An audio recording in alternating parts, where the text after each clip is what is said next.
mas pinalakas sa paghatid ng mga pinakahuling kaganapan saan man sa Ilocanja at Cordillera. Higit 2 dekada ng pinagkakatiwalaan. Ito ang radyong pambalitaan ng Tiradpas Network. DZTP, Radyo Tiradpas.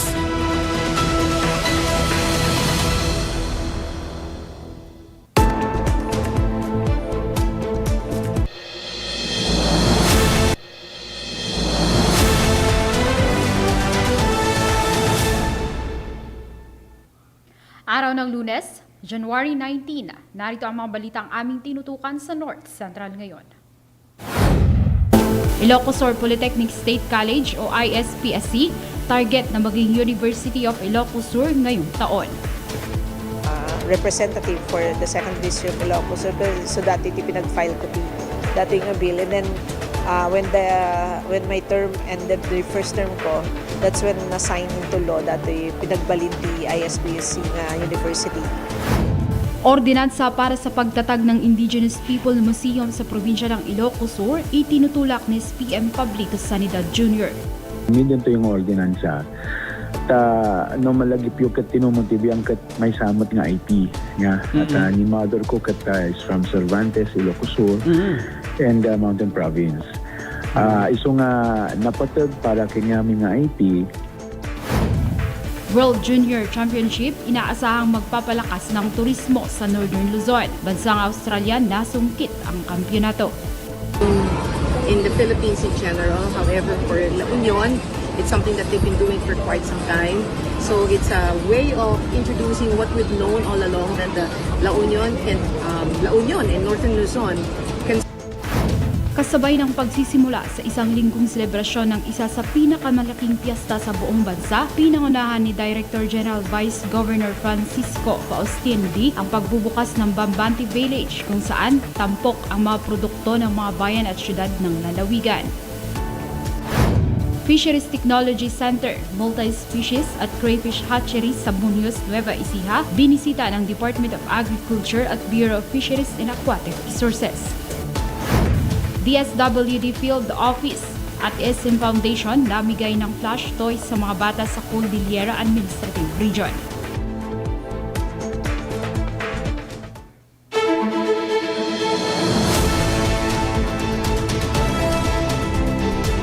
Mula sa News Headquarters ng BPN, ito ang North Central ngayon. Sa ating pinakunang balita ngayong hapon, Ilocos Sur Polytechnic State College o ISPSC target maging University of Ilocos, Philippines ngayong taon. Ang detalye ng balitang yan mula kay Nico Valdez. Matapos mapasinaya ng bagong gusali ng College of Health Sciences, sinabi ni Ilocos Sur Polytechnic State College President Dr. Mario Obrero na layunin nilang maging ganap ng universidad ang nasabing paaralan. Sa eksklusibong panayam, sinabi nito na ang mga development na ginagawa sa ISPSC ay bahagi ng pagiging universidad. Of course, this is part of our journey to become the University of Ilocos, Philippines. Facilities, moderno nga pasilidad, may sa datang requirement, ti panagbalin, ti may isang eskwela ng university. Kaya we're so happy that we are supported by LGU, the LGU of Candon, and other government agencies so supportaran da kami tap na mapadada kito yung facilities and other requirements for our university hood. Actually, may kaalo da ito yung buildingan nga nablesan under my leadership. Imuna di jay darapidap Candon, I think it was in October, tapos December, nablesan matete dakal mo lang building DJ Cervantes. So may katlo dito yan. Ayon pa kay Obrero, may mga proyekto ring ginagawa at gagawin sa iba't ibang campuses ng ISPSC. Madamatatan nga may papatak there DJ administration building ti Santiago campus. Nag-groundbreaking kami I think it was December. Yeah, December 80. Tatan damat makitan nga postenan. Yeah, we are so happy kasi dayjing building DJ Santiago is the first building in 12 years. So nabayag nga awan ti project DJ. Tapos ada di na-announce me that time i-announce ko nga there are projects for 2026 nga dagitoy kat through the initiative of Congresswoman Mihan.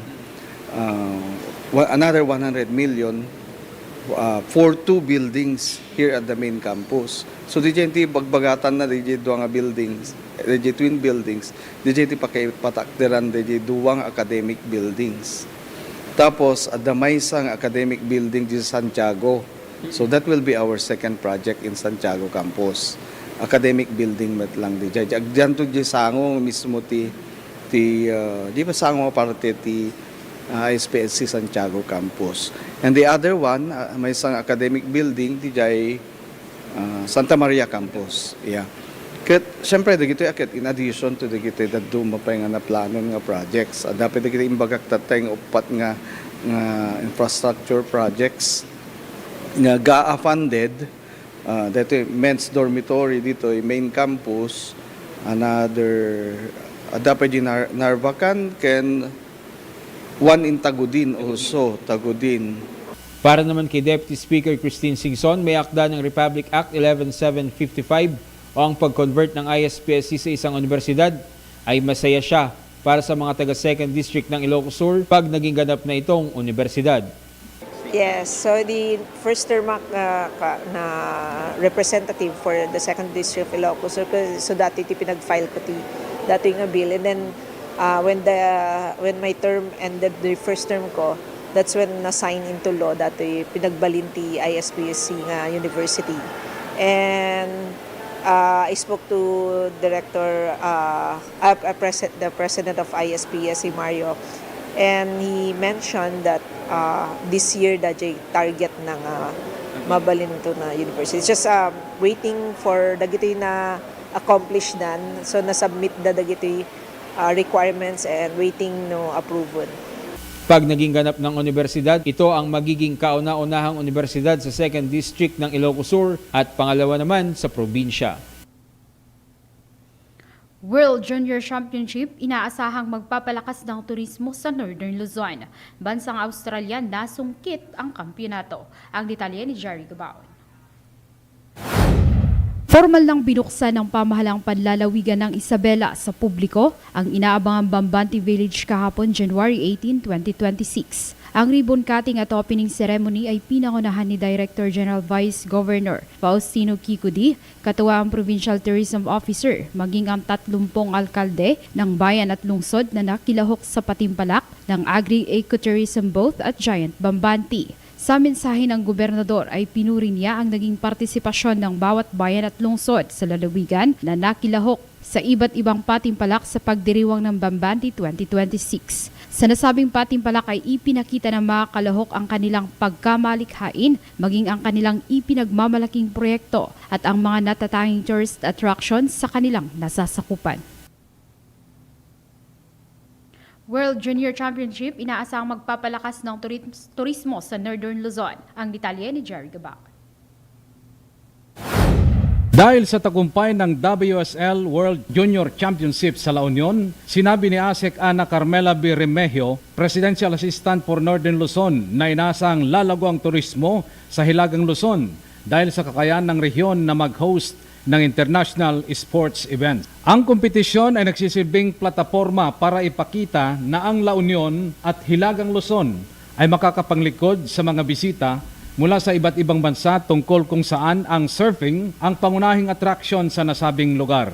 Because after all, surfing is one of the things that may be new, but new in the Philippines in general. However, for La Union, it's something that they've been doing for quite some time. So it's a way of introducing what we've known all along, that the La Union and Northern Luzon can serve the community in an international scales in terms of tourism, and in this case, in terms of service. So in terms of surfing. So we're very excited about this. As a former tourism officer of Lawas City, before my stint as now the presidential assistant for Northern Luzon. It's wonderful to see that we have this. After all, this is what we can best offer, not just in the Philippines, for the Philippines, but also for the rest of the world. And we just witnessed the finals for the women. It's so gratifying to see the women well represented also in this sport. And we look forward to the next couple of tournaments and games. I believe Kaugnay nito, umani ng tagumpay ang bansang Australia matapos masungkit ni na Isla Hopat ang panalo sa women's division at Dane Henry naman sa men's category. Ipinakita ng dalawang batang surfer ang husay, tapang at determinasyon na hinangaan ng mga manunood. Samantala, bagamat hindi pinalad na manalo ang mga Pilipinong surfer na lumahok sa paligsahan, ay masaya pa rin nilang ibinandila ang watawat ng Pilipinas sa pandaigdigang entablado upang magsilbing inspirasyon sa susunod na henerasyon ng lokal na wave riders. Nagpaabot naman ng taus-pusong pasasalamat ang pamalang bayan ng San Juan sa World Surf League, mga event organizer, technical officials, sponsors, volunteers, partner agencies at sa lahat ng nasa likod ng matagumpay na pagdaraos ng naturang international sporting event.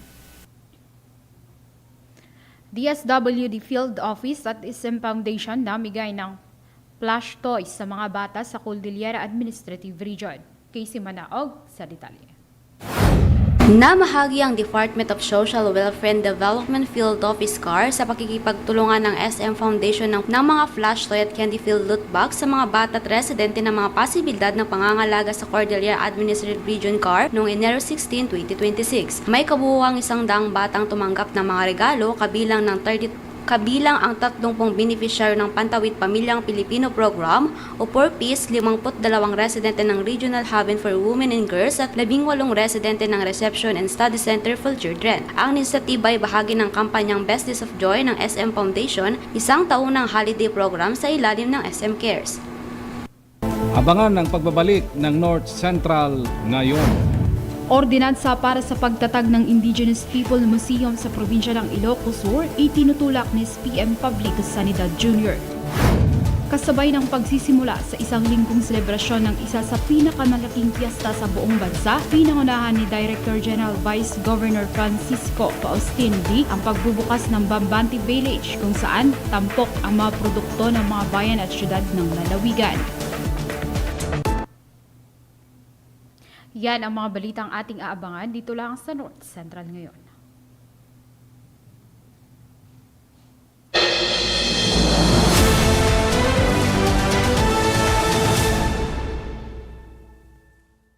Lernal Auto Supply, Furnitures and General Merchandising, aglaku itinalaka ken dekalidad a piyasa dagiti lugan kas kumay ti Toyota, Isuzu, Mitsubishi, Mazda. Puso ken Jeep, aglaku na pa iti aming klase ti baterya kas kumay ti Motolite, Electron, Stallion ken Inner Strength. Ada pay pilit a Goodyear, Gaha, India, Thailand ken China tires. Agraman iti interiors da. Ada pay mulye ken radiator. Gumatangan pa iti motorcycle parts ken electrical parts at dapay aparador, stante, divider, stroller, double beds ken monoblock chairs at dapay piyesa ti Yanmar ken Kubuta ken appliances. Masarakan iti main store Waigdaya, Candon City 077-254-0115.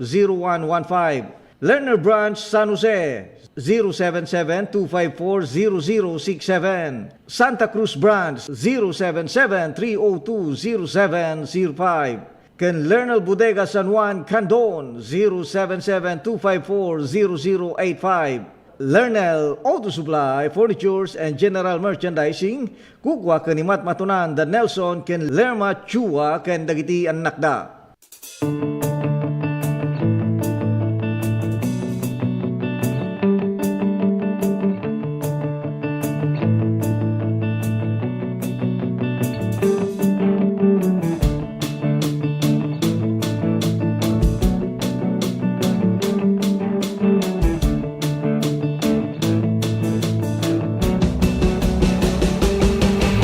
What began as a dream to create a stage of great music and great moments has now become a cherished tradition. Sing!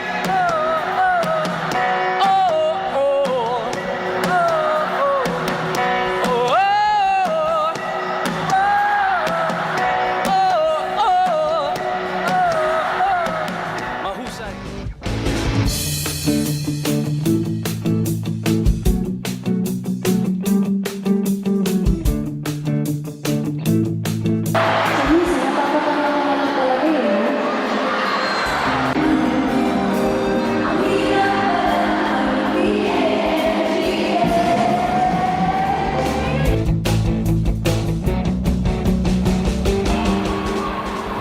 pwede lang, kung kaya lang, kung akin ang mundo.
Agyaman nakti amin.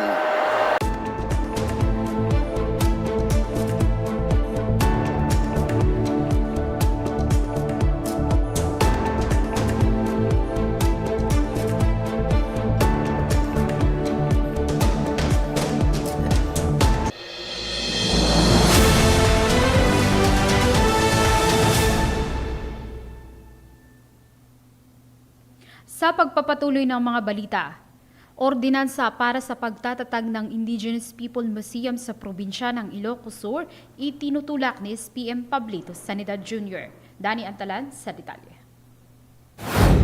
Itinutulak ni SPM Pablito Sanidad Jr. ang isang ordinansa sa Sangguniang Panlalawigan sa pagtatatag ng Indigenous Peoples Museum sa probinsya ng Ilocos Sur. Hangarin ng nasabing ordinansa ang proyekto upang dito ilagay ang mga gamit ng IP noong unang panahon, pati na rin ang iba't ibang tradisyon na pwede ring mapanood sa slideshow sa loob ng gusali. Ayon kay Sanidad na nabasa na ito sabing panukala sa nakaraang sesyon ng SP at isusunod na rin ang mga committee hearing tungkol dito. Nga araramid ito yung ordinansa no malagip yung kat tinumuntibiang kat may samot nga IP nga at ni mother ko kat is from Cervantes, Ilocos Sur and Mountain Province. Iso nga napatag para kanyamin nga IP nga damat iti maaramid may buangay nga may sa nga IP Ilocos Sur IP Museum nya dito yung IP Museum tayo kat isuti mabalin nga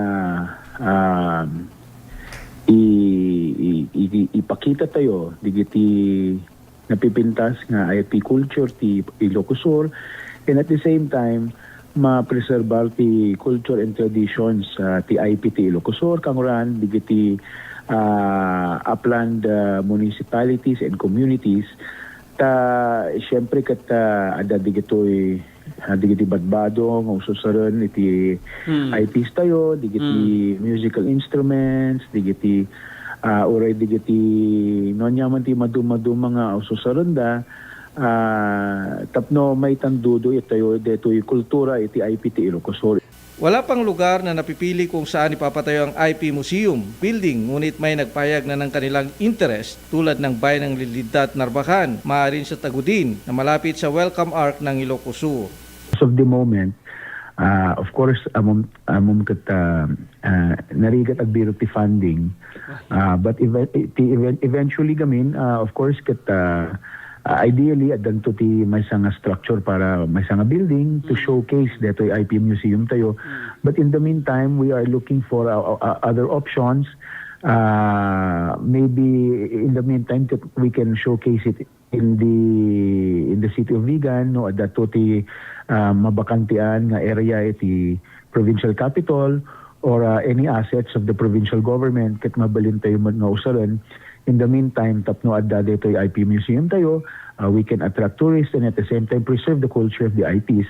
But there have also been the mga municipalities that have also shown their interest niya na wherein lugar daket mabalin tayo nga ipatakder detoy IP museum tayo no in the near future. So the municipality of Liglida through Mayor Sherwin Tomas has already expressed their interest. As a matter of fact, even the municipality of Narvacan has also expressed their interest. Of course, we are also looking at other strategic locations like in Tagodin. Si Dagdajay Arco nga welcome to Ilocos Art tayo. So dito ikat awang paymat iti permanente nga lugar na, but in the meantime we are also seeking the help of the IP communities tapno amo tayo no anya ti may karga ejay Ilocos IP Museum eventually niya no marogyan tayo tapno no kasta damat ti may pakita tayo ng showcase ta itandudo tayo ng rod iti kultura iti IP. Kampante ang opisyal na aprobahan ito ng kanyang mga kasama sa Junta Provincial, lalo pa at wala namang kumontra sa unang pagkabasa nito ng ilabas sa regular session. Nakikita rin malaking promotion ito ng turismo sa probinsya. Kasabay ng pagsisimula sa isang linggong selebrasyon ng isa sa pinakamalaking pista sa buong bansa, pinaunahan ni Director General Vice Governor Francisco Faustino D. ang pagbubukas ng Bambante Village. Narito ang detalye. Formal lang binuksan ng pamahalang panlalawigan ng Isabela sa publiko ang inaabangang Bambante Village kahapon January 18, 2026. Ang ribbon cutting at opening ceremony ay pinangunahan ni Director General Vice Governor Faustino Kikudi, katuwa ang Provincial Tourism Officer, maging ang 30 alkalde ng bayan at lungsod na nakilahok sa patimpalak ng agri-ecotourism boat at Giant Bambante. Sa mensahe ng gobernador ay pinuri niya ang naging partisipasyon ng bawat bayan at lungsod sa lalawigan na nakilahok sa iba't ibang patimpalak sa pagdiriwang ng Bambante 2026. Sa nasabing patimpalak ay ipinakita ng mga kalahok ang kanilang pagkamalikhain, maging ang kanilang ipinagmamalaking proyekto at ang mga natatanging tourist attractions sa kanilang nasasakupan. At yan ang mga balitang aming nakalap sa North Central ngayon. Maaari kaming i-follow sa aming social media accounts para palaging updated sa aming live stream. Ako si Alma Carlos. Magandang hapon, North and Central Luzon.